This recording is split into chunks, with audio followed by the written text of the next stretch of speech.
주의 말씀이 내가 정한 기약이 이르면 바르게 심판하겠다. 여기서 정한 기약이라는 말은 뭘 말합니까? 정한 때라는 말이죠. 하나님께서 정한 때가 되면 모든 것을 정의로, 공의로 바르게 심판하시겠다는 것입니다. 그런데 전도서 3장 1절에도 보면 비슷한 말씀이 나옵니다. 천하의 범사가 기한이 있고 모든 목적이 이룰 때가 있나니. 정한 기약이라는 말은 정한 때라 그랬어요. 모든 일에는 정한 기약이 있고 정한 때가 있다라고 말하고 있어요. 이것을 또 한 번 다른 말로 바꾸면 모든 일에는 끝이 있다라는 말입니다. 우리에게 주어진 일상에 있는 것들 가운데 영원한 것은 아무것도 없습니다. 다 유한한 것이고 가변적인 것이. 우리가 가진 젊음도 그러하고요, 또 우리가 가진 물질도 그러합니다. 심지어는 우리가 하는 사랑도 마찬가지입니다. 영원한 것은 아닙니다. 다 일시적인 것입니다.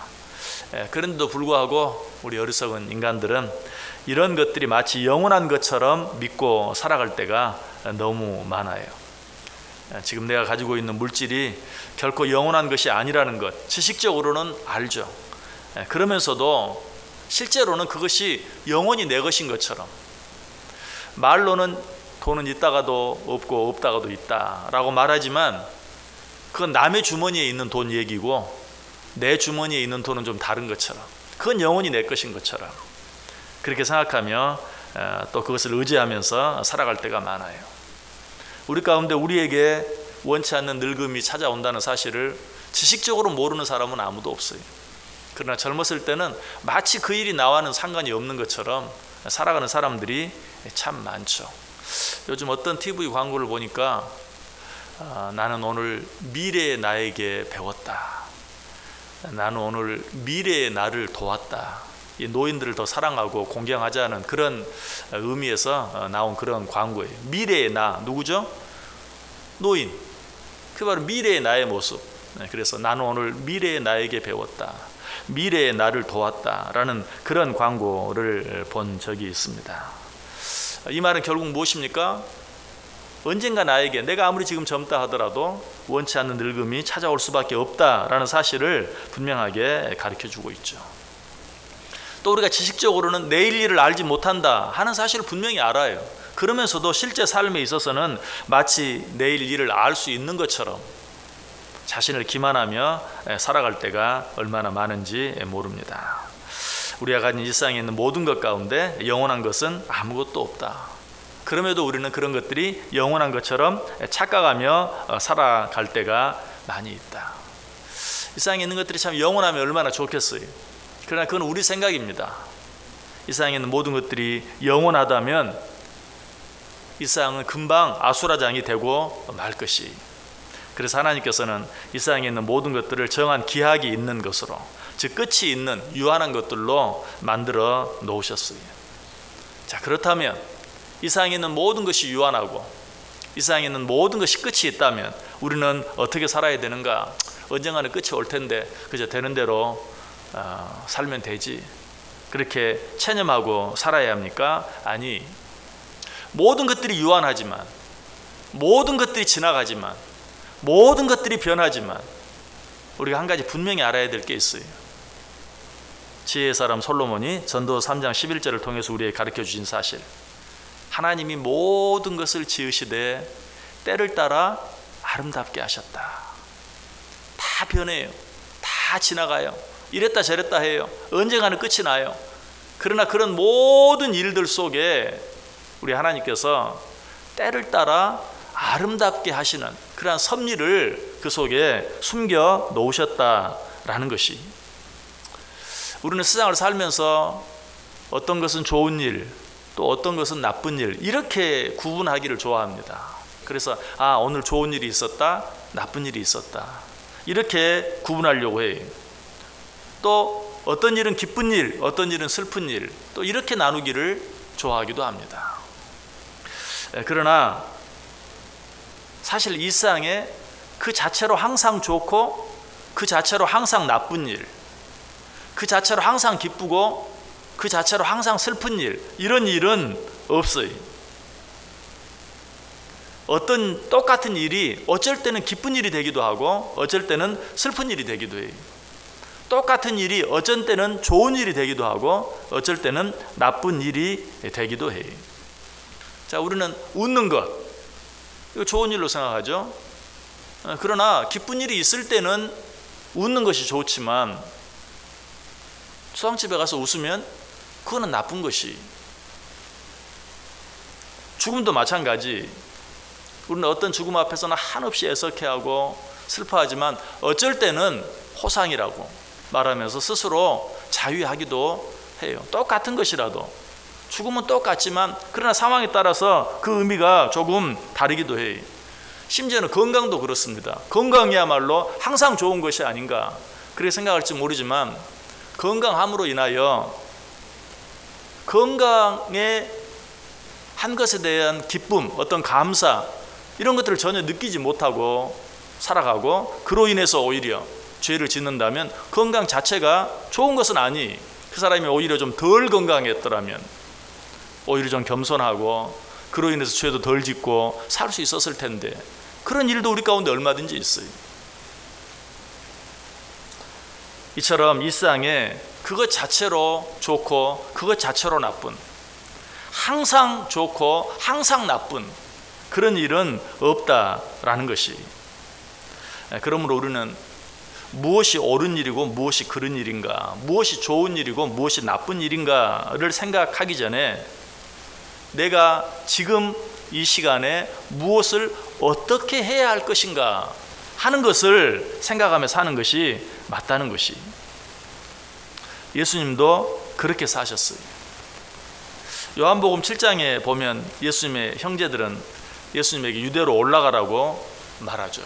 당신이 무슨 일인가 하려고 원한다면 저 사람들이 많이 있는 유대로 올라가라 라고 말합니다. 그때 예수님은 어떻게 말합니까? 아니다, 아직은 때가 아니다 하고 거절하셨어요. 왜? 그때는 유대로 올라가는 것이 좋은 일이 아니었어요. 그래서 예수님은 올라가지 않았어요. 그런데 요한복음 11장에 보면 정반대의 사건이 나오죠. 이번에는 예수님이 제자들에게 유대로 올라가자 라고 말합니다. 그런데 이번에는 제자들이 반대합니다. 왜? 지금 너무 위험합니다. 사람들이 돌을 들러 당신을 치려고 합니다 라고 말하면서 반대하는 것을 봐요. 언제는 제자들이 올라가자고 하는데도 안 된다. 또 언제는 예수님이 먼저 올라가자고 하는데 제자들이 반대하는. 왜 그렇습니까? 유대에 올라가는 일 자체가 그 자체가 좋은 일도 아니고 나쁜 일도 아니고 때에 따라서 좋은 일이 될 수도 있고 나쁜 일이 될 수도 있다라는 사실이. 그러므로 우리는 어떻게 살아야 돼요? 때에 맞게 살아야 돼요. 하나님이 주신 때에 맞게, 그리고 그 때에 우리에게 주신 의미들을 찾으면서 살 수 있어야 돼요. 요즘 가끔 엉뚱한 생각도 해보죠. 오늘 지금 밖에 비가 오고 있는데 한 사람은 비가 오게 해달라고 기도하고 한 사람은 비가 오지 않게 해달라고 기도하면 하나님은 어떻게 하실까? 하나님은 똑같은 장소에 비가 오기를 원하는 사람과 오지 않기를 원하는 사람에게 비를 내리면서도 그 두 사람을 모두 만족시킬 수 있어요. 언제 그렇게 될 수 있습니까? 이 두 사람이 때에 맞게 생각할 수만 있다면, 하나님이 허락하신 그 때에 담겨진 의미를 생각할 수만 있다면, 똑같이 비가 오고 있을 때 비가 오기를 원했던 사람이나 오지 않기를 원했던 사람이 함께 감사할 수 있고, 비가 오지 않을 때도 비가 오기를 원했던 사람이나 비가 오지 않기를 원했던 사람이 함께 감사할 수 있는 거예요.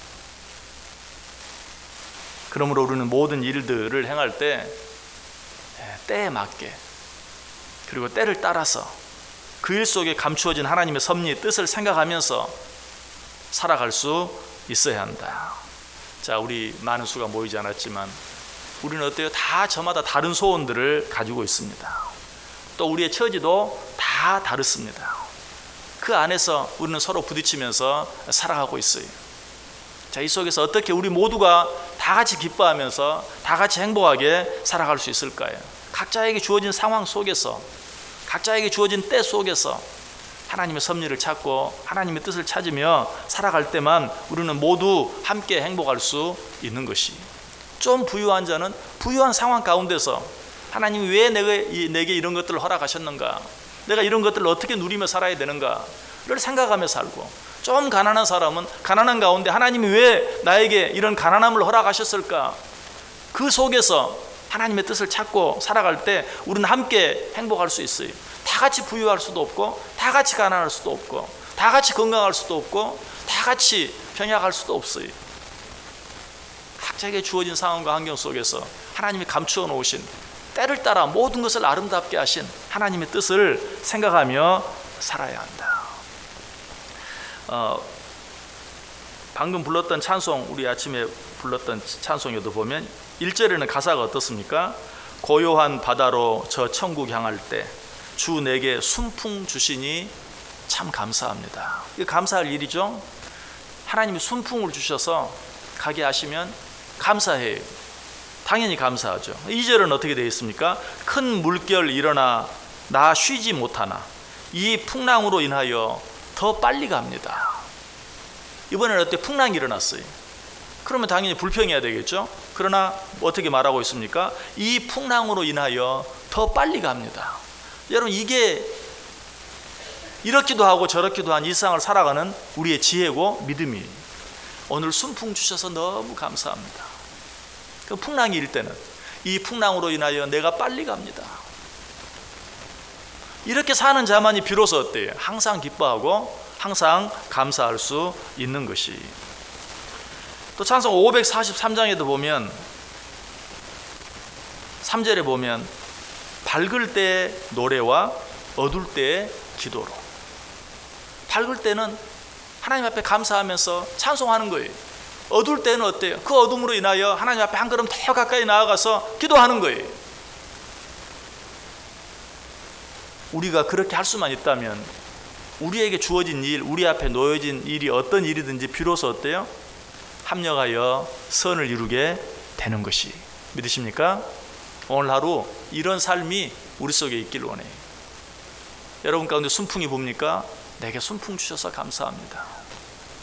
여러분 가운데 풍랑이 있습니까? 이 풍랑으로 인하여 내가 빨리 갈 수 있으니 감사합니다. 여러분의 어두움이 있습니까? 하나님께 기도하시기 바랍니다. 여러분 앞에 밝음이 있습니까? 찬송하시길 바랍니다. 또 전도서 기자가 말하죠. 형통할 때는 기뻐하고 공고할 때는 되돌아보아라. 모든 일 속에 하나님의 뜻이 있어요. 모든 일 속에 나를 위해 주시는 하나님의 섭리가 있어요. 이 하루도 그 하나님의 섭리를 믿고 모든 것을 때를 따라 아름답게 하신 하나님의 뜻, 또 모든 것이 합력하여 선을 이루게 되는 하나님의 그 섭리를 믿고 이 하루 이러든지 저러든지 하나님과 더 가까이, 하나님 더 사랑하며 감사하며 찬송하며 살아가는 복된 하루 되어질 수 있기를, 그 하루하루가 쌓여서 여러분 인생 전체가 복된 인생 되어지시기를 주님의 이름으로 간절히 축원합니다. 기도하겠습니다. 하나님 감사합니다.